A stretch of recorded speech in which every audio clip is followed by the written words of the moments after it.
The sky was clear over Nevada when the first alien ships entered the solar system. They came without warning, their massive forms appearing in deep space near Jupiter. At first, most people thought it was a mistake, a glitch in the telescope, data or a hoax by some hacker trying to get clicks, but it wasn't. The United Nations Space Command, UNSC, confirmed the sightings within hours.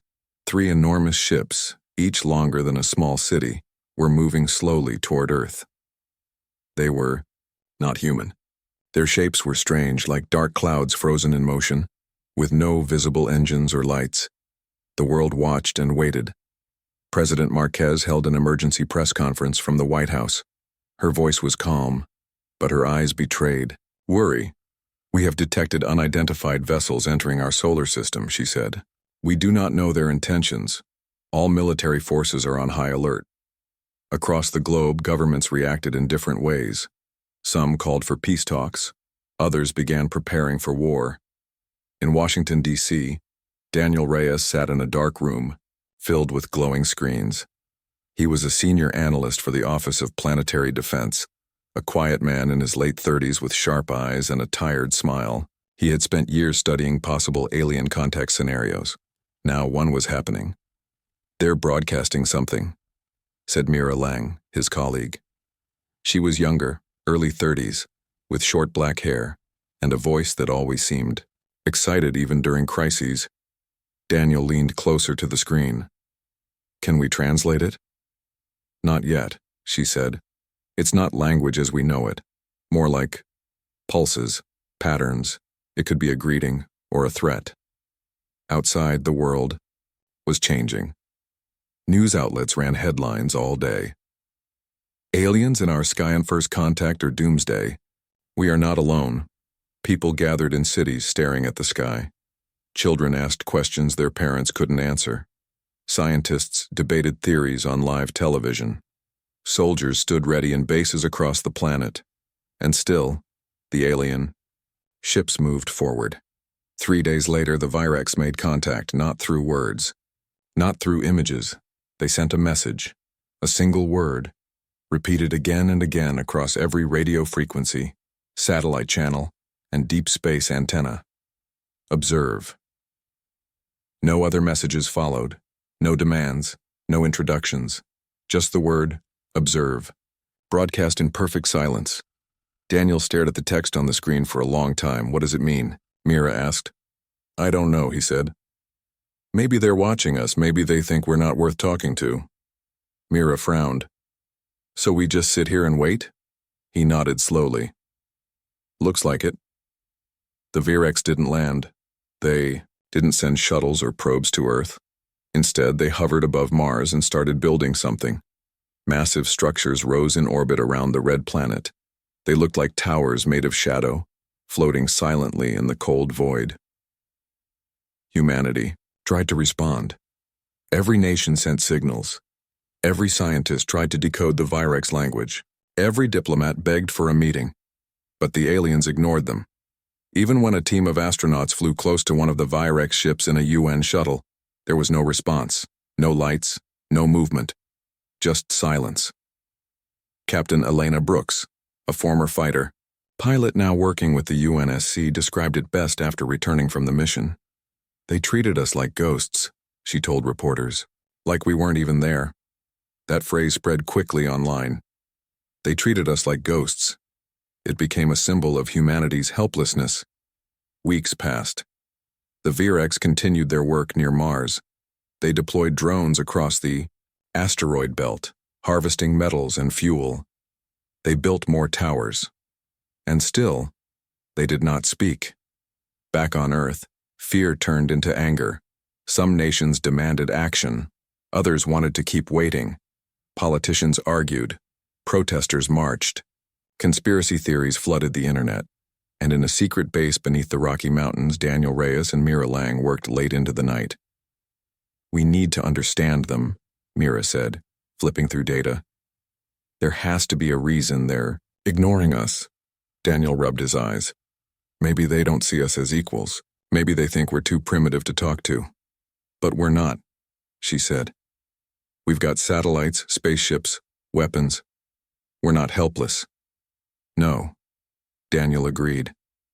But maybe they don't care. Outside, snow fell quietly, against the windows. Inside, the machines beeped softly, scanning the stars. And far away near Mars, the Virex kept building. By the end of the month, the Virex had completed their first major structure.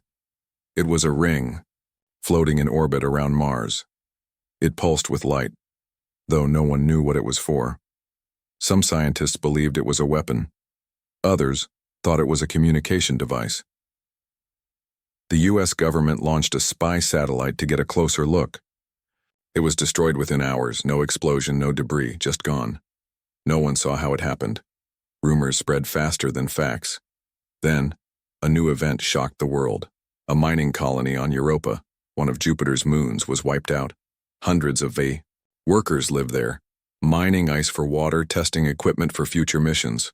One moment, everything was normal. The next, the station went silent. When a rescue ship arrived, there was nothing left.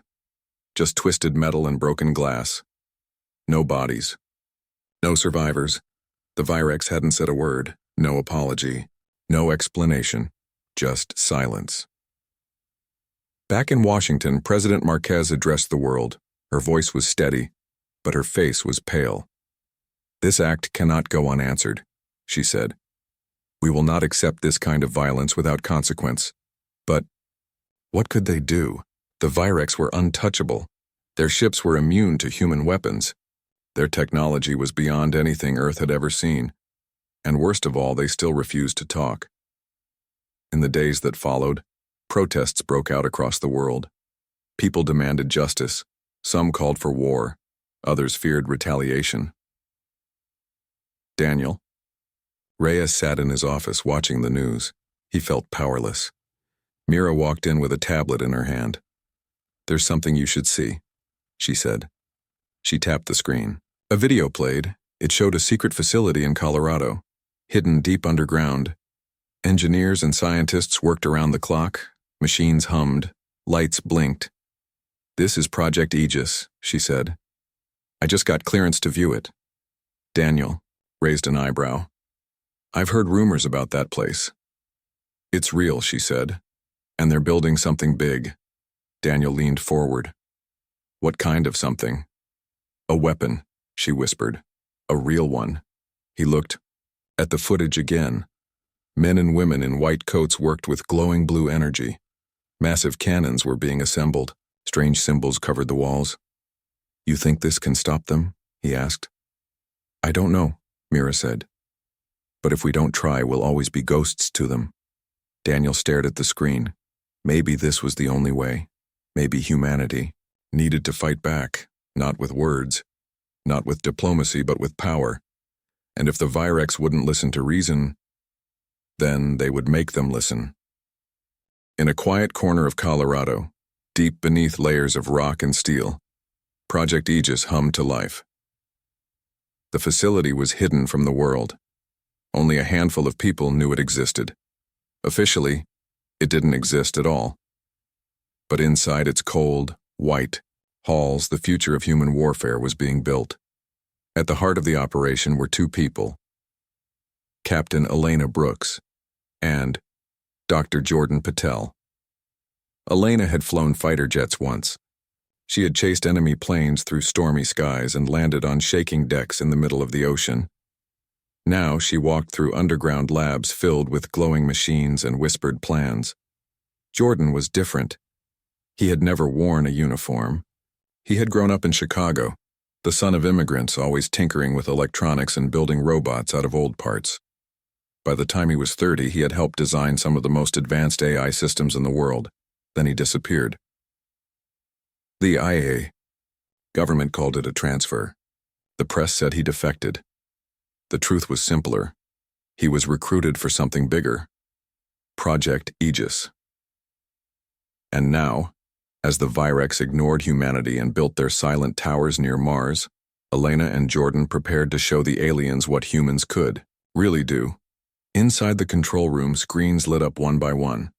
Engineers moved quickly between consoles, checking data, running tests. "This is it," Jordan said, adjusting his glasses. We're ready. Elena stood beside him, arms crossed. You sure about this? He nodded.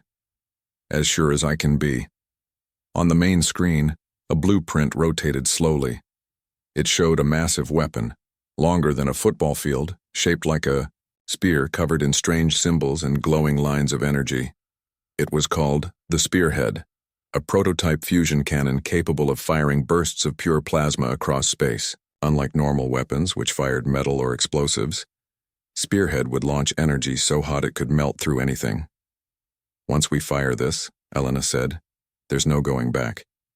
Jordan looked at her. We already passed that point, when they destroyed Europa. She didn't argue.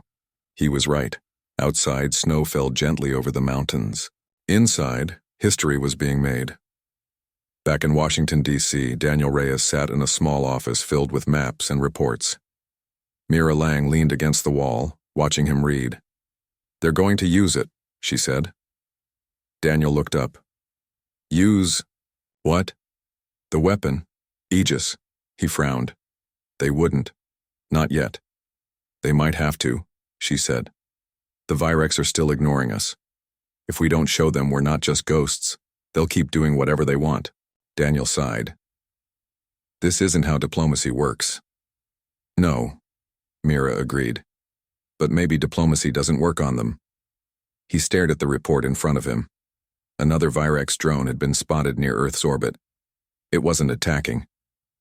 It wasn't even close to any cities. It was just watching like everything else the Virex did. He closed the file. I need to talk to someone, he said. Mira raised an eyebrow. Who? A friend in the military. That night Daniel met with an old classmate, Commander Rick Alvarez. A man who had served in 3 wars and still managed to smile through all of it. They sat in a small diner outside the city, drinking coffee and talking quietly. You're saying they've got a real weapon? Rick asked. Daniel nodded. Something new. Something powerful. Rick took a sip of his coffee. If they use it, we could start a war. We're already at war, Daniel said. They just won't admit it. Rick looked at him for a long time. Then he said, I'll see what I can do. 2 weeks later, the first test was conducted. Deep in space, far from Earth, a modified cargo ship floated silently. Inside, engineers watched as Spearhead powered up for the first time. Lights blinked, alarms sounded, energy surged through the cannon. And then, a flash. Not loud, not violent, just light, pure, blinding light. When it faded, the target, a floating asteroid, was gone. Not shattered, gone. Even the dust had vanished. Jordan stared at the feed from the observation station. That worked better than expected. Elena let out a breath she hadn't realized she was holding. Tell me we can control that, she said. We'll try, Jordan said. But I don't know if we should. She gave him a sharp look. What does that mean? It means we just erased a mountain in space, he said. What happens when we aim it at something bigger? She didn't answer, because she didn't know. Word of the successful test reached Washington within hours. President Marquez called an emergency meeting with her top advisors. What are we dealing with here? She asked. One of the generals answered. A weapon unlike anything we've ever seen, capable of destroying targets instantly, even at extreme distances. And what happens if we use it? She asked. Silence. Finally, Daniel spoke up. We prove we're not helpless. The president looked at him. And if the Virex retaliate? Then we fight back harder. Her eyes narrowed. You sound confident. I am, he said. Because we finally have something they don't expect. And, what's that? A reason to fear us. Meanwhile, the Virex continued their work near Mars. They didn't respond to the test. They didn't change course. They didn't send a single message. To them, nothing had changed. But on Earth, everything had. Across the world, rumors spread about a secret weapon. Some called it a miracle. Others feared it would bring doom. In hacker forums and university labs, people began working on their own ideas. Old defense projects were reopened. Forgotten technologies were studied again. Humanity was waking up, and in the sky, for the first time, the stars didn't seem so far away. By the end of the month, Spearhead was installed on a stealth frigate named the USS Liberty. It was fast. It was quiet. And now it carried the most powerful weapon ever built by human hands. Elena stood on the bridge looking out at the stars. Jordan joined her. "You nervous?" she asked. "A little," he admitted. "I built this thing thinking it would protect us. What if it makes things worse?" she smiled. "Sometimes you have to break things before you can fix them." He looked at her. "You think we're about to break something big?" She turned to face him fully. "Yeah, I do." He nodded slowly. "Then I guess it's time." Behind them, the engines hummed to life. The Liberty was ready, and soon the Virex would learn what happened when you ignored humanity for too long. The attack came without warning. A Virex drone, silent and fast, slipped through Earth's orbital defenses near the moon. It wasn't large, no bigger than a school bus, but it carried something deadly. A pulse weapon. It activated just after midnight, local time in New York. The blast wasn't loud. It didn't explode like a bomb or burn like fire. It simply turned off everything within a 100-mile radius. Lights went out, planes lost control, satellites stopped working, phones died, and worst of all, the power grid in the eastern United States collapsed. Millions were left in darkness. But that was not the worst part. Hours later, another drone struck a mining colony on Europa. This time, there was no warning. There was only silence. When a rescue team arrived, they found nothing but wreckage. No survivors. No bodies. Just twisted metal and broken glass. The world reacted with horror. President Marquez addressed the nation from the White House. "This is an act of war," she said, her voice shaking with anger. "We will not allow this to go unanswered." Across the globe, protests broke out. People demanded justice, some called for peace. Others wanted revenge. In Washington, D.C., Daniel Reyes sat at his desk staring at reports. Mira Lang walked in holding a tablet. "They're going to use Spearhead," she said. Daniel looked up. "What?" She tapped the screen. "Command. As approved Operation Dawnstrike, the USS Liberty is launching soon." He leaned back in his chair. "That's insane. We don't even know if it works in real combat." "It worked in the test," Mira said. "And now we have no choice." Daniel rubbed his face. "I just don't want this to start something worse." Mira sat down across from him. "Maybe it already has." On board the USS Liberty, preparations were underway. Captain Elena Brooks stood on the bridge, watching as the crew moved quickly between stations. Jordan Patel paced behind her. "I still think this is reckless," he muttered. Elena turned to him. "You built Spearhead. You knew this would happen sooner or later." "Yeah," Jordan said, "but I thought we'd have more time." Elena gave him a small smile. "We don't get to choose when the fight starts, only whether we're ready for it." Behind them, Commander Rick Alvarez stepped forward. "We're getting final clearance," he said. "Orders are to strike one of the Virex orbital platforms near Mars. No direct engagement unless fired upon." Elena nodded. "Understood." Rick looked at her. "You sure about this?"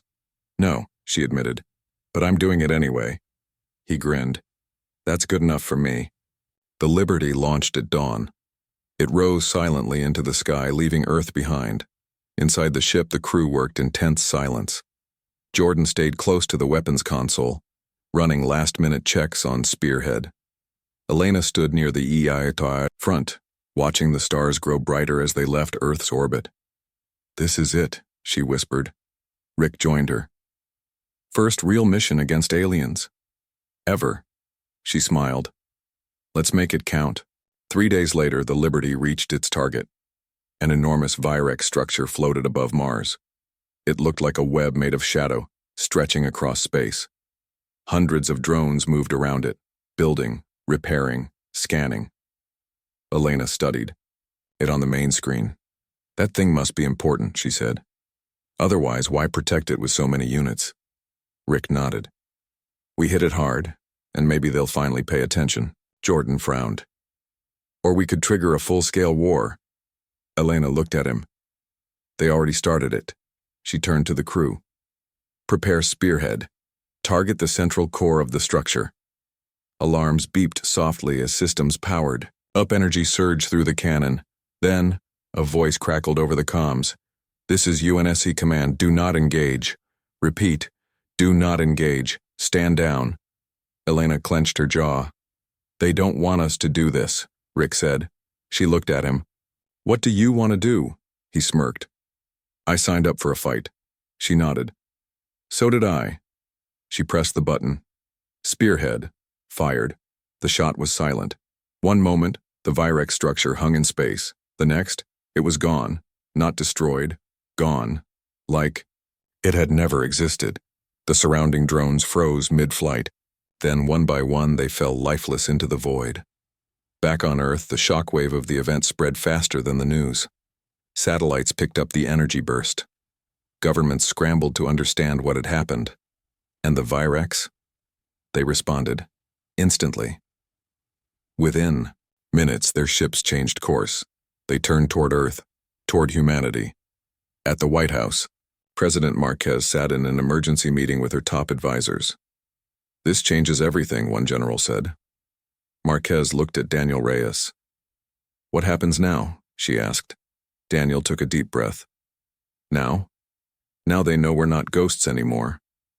Mira stood beside him. And now they're coming. The president looked at the map showing incoming Virex vessels. They ignored us, she said quietly. Until we showed them our power. She looked up. Well, she said. Let's see what they think of us now. Back in Colorado, Project Aegis went into full operation. Engineers worked day and night. Mortar spearhead cannons were being built, fighters were upgraded, defenses were reinforced, and across the world, people prepared for war. Hackers joined military networks.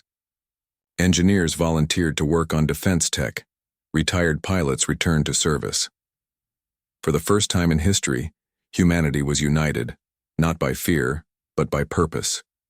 They had been ignored. Now, they had been seen, and they were ready to fight. As the Liberty returned to Earth's orbit, Elena stood on the observation deck. Stars glittered outside, and beyond them the Virex fleet approached. She felt no fear, only determination. They ignored us, she whispered. Behind her, Jordan spoke. And now we've given them something to fear. She turned to him. Good, she said, because this is just the beginning. The Virex arrived, not with speeches, not with warnings, with fire. Their fleet, silent and massive, emerged from the darkness beyond Mars. Ships shaped like jagged shadows drifted into Earth's orbit, their weapons primed, and then they attacked. Earth's orbital defense grid lit up like a storm. Satellites fired lasers, missiles launched from hidden stations. Fighter drones surged forward to intercept the enemy, but the Virex had come prepared. Their ships absorbed the first wave without damage. Then, with terrifying speed, they returned fire. A pulse of energy tore through one of Earth's main defense satellites. It vanished in an instant. No explosion, no debris. Just gone. Across the globe, people watched the battle unfold on live feeds. Cities went dark as power grids failed. Military bases scrambled to respond. Governments issued emergency orders, and still, the Virex advanced. In Washington, D.C., Daniel Reyes stood in the war room, watching the screen as reports came in. Multiple strikes on orbital platforms, a voice said over the comms. We've lost contact with 3 defense stations. President Marquez sat at the head of the table, her face pale but determined. This is it, she said. They're not here to observe anymore. Daniel turned to Mira Lang, who was scanning data on her tablet. What do we have left? He asked. She looked up. Everything. He raised an eyebrow. You mean Aegis? She nodded. And more. Every country is sending what they can. Hackers are helping us coordinate attacks. Engineers are repurposing old satellites into weapons. Even civilians are getting involved. Daniel exhaled. Then we fight back. Above Earth, the USS Liberty hovered near a damaged defense station. Captain Elena Brooks stood on the bridge, watching the chaos unfold. "We've got company," Commander Rick Alvarez said, pointing at the screen. A group of Virex fighters was approaching fast. Jordan Patel leaned over the weapons console. "I say we give them a warm welcome," he muttered. Elena gave the order. "Deploy drone swarm. Target incoming hostiles." Alarms blared as hundreds of small AI-controlled fighter drones launched from the Liberty. They moved like a flock of birds darting toward the enemy. The two groups collided in a flash of light and heat. The Virex fighters were fast, but the human drones were faster. They weaved between enemy fire, striking with precision. One by one, the alien ships exploded or fell lifeless into space. On the bridge, Jordan grinned. "That actually worked." Rick laughed. "Told you these things were worth building." Elena didn't smile. She kept her eyes on the screen. "They'll be back," she said. "And next time they won't underestimate us." Back on Earth, Project Aegis ramped up production. Spearhead. Cannons were mounted on every available ship. Fighters were refitted with new armor and weapons. Old military satellites were reactivated and armed, and something else happened. People began fighting back on their own. Hackers broke into Virex systems, disrupting their communications. Independent engineers built makeshift EMP devices. Even students joined the effort, designing software to help track enemy movements. Humanity wasn't just defending itself, it was adapting, learning, fighting smarter. The turning point came near the moon. A Virex carrier, larger than any seen, before entered lunar orbit. It deployed dozens of attack drones, each capable of wiping out entire fleets. UNSC Command ordered a full retreat, but Elena refused. "We can't run," she said. "If we let them take the moon, they'll control everything." Rick looked at her. "So what do we do?" She smiled. "We hit them where it hurts." Minutes later, the Liberty and a small strike force of Allied ships jumped into position behind the carrier. They launched a coordinated strike. Missiles flew, lasers burned, and Spearhead fired its most powerful shot yet. The blast struck the core of the Virex carrier. For a moment, nothing happened. Then, the ship imploded, not exploded, imploded, as if space itself had folded inward. The shockwave knocked nearby ships off course. Debris scattered across the battlefield, and for the first time the Virex retreated. Back in Colorado, Project Aegis celebrated. Engineers high-fived. Scientists cheered. Even the normally quiet Jordan looked stunned. "That actually worked," he said again. Elena stood beside him, looking out over the facility. "It did," she said. "And now they know we're serious." Rick walked up, grinning. "We just took down a Virex flagship with half our usual firepower." Mira joined them, holding a tablet. "And look at this." She tapped the screen. A map showed Virex forces pulling back from Earth's orbit. "They're regrouping," she said. "But they're not attacking anymore." Daniel's voice came over the comms. "This is just the beginning. We need to keep pushing." Elena nodded. "Agreed. We show them we're not done yet." On Earth, morale soared. News of the victory spread like wildfire. People gathered in the streets cheering. Leaders called for unity. Nations offered support. Even countries that had been neutral before now sent aid. The message was clear. Humanity was not helpless. It was strong. It was smart. And it was ready to fight. Weeks passed. The Virex remained in Saturn's orbit, watching, waiting. But they did not return to Earth. Instead, they sent a message. This time it wasn't just one word. It was a question. Why? Daniel stared at the translated text on his screen. Mira stood beside him. "What do you think it means?" He thought for a moment. "I think they finally see us," she smiled. "Maybe they're starting to understand." Outside, snow fell softly over Washington, D.C. Inside, plans were being made. Peace talks, possibly. But also, preparations. Because even though humanity had won a battle, the war wasn't over. The message from the Virex was simple. Why? It was the first time they had asked a question, not issued a command, not ignored humanity, not attacked without warning. They wanted to know why. Why did humans fight back? Why did they risk everything? Why did they refuse to be silent? Across Earth, the message spread like wildfire. Scientists studied it. Politicians debated its meaning. Soldiers whispered about what it might mean for the future, but no one could answer it. Not yet. In Washington, D.C., President Marquez called a meeting with her top advisors. Daniel Reyes sat at the table, staring at the translated message on the screen. "They're asking us something," he said. "That means they see us now." Mira Lang nodded. "And maybe they're afraid of us." President Marquez looked at them both. "Then we need to decide how we respond." A general cleared his throat. "We should keep preparing for war. They might still attack." "But they haven't," Daniel said. "And that's new." Rick Alvarez leaned forward. "So what do we do?" Marquez took a deep breath. "We talk to them." Silence filled the room.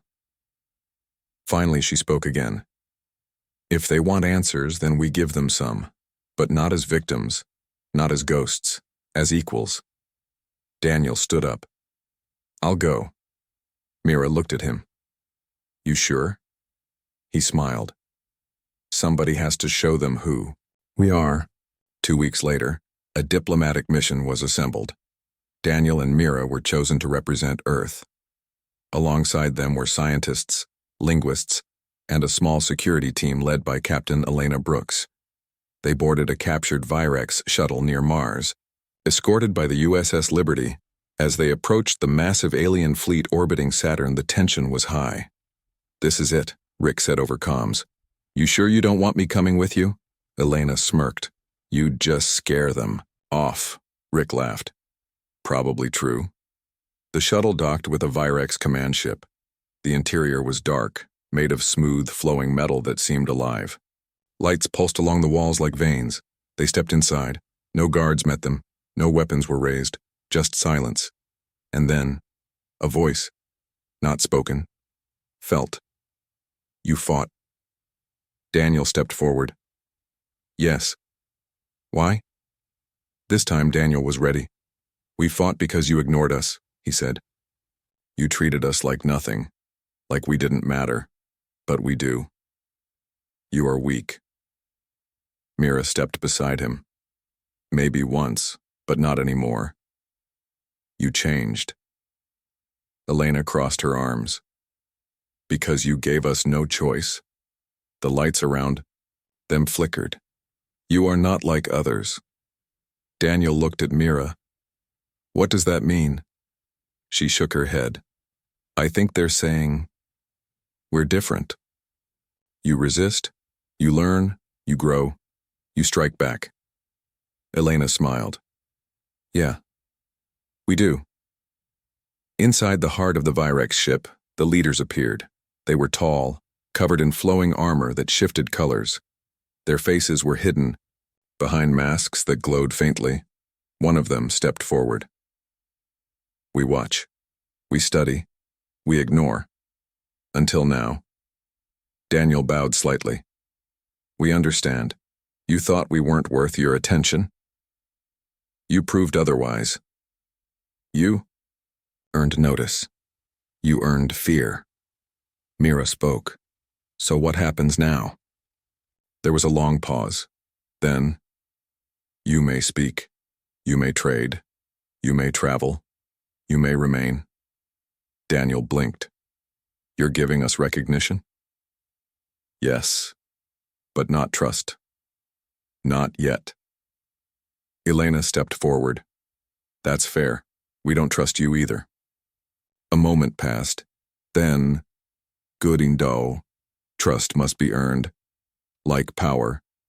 like respect. Back on Earth, the news spread quickly. The Virex had responded. They hadn't declared peace, but they hadn't declared war either. Instead, they had acknowledged humanity as something more than background noise, as something dangerous, as something worth watching. Around the world, people celebrated. Soldiers lowered their weapons. Scientists began planning for possible exchanges of knowledge. Engineers dreamed of building ships capable of reaching other stars. Humanity had been ignored. Now it had been seen, and it had proven itself strong. On board the Liberty, Elena stood on the observation deck, looking out at Saturn's rings. Jordan joined her. "You thinking about what comes next?" he asked. She nodded. "Yeah." He looked at her. "Do you think this is the end?" "No," she said. "This is just the beginning." He smiled.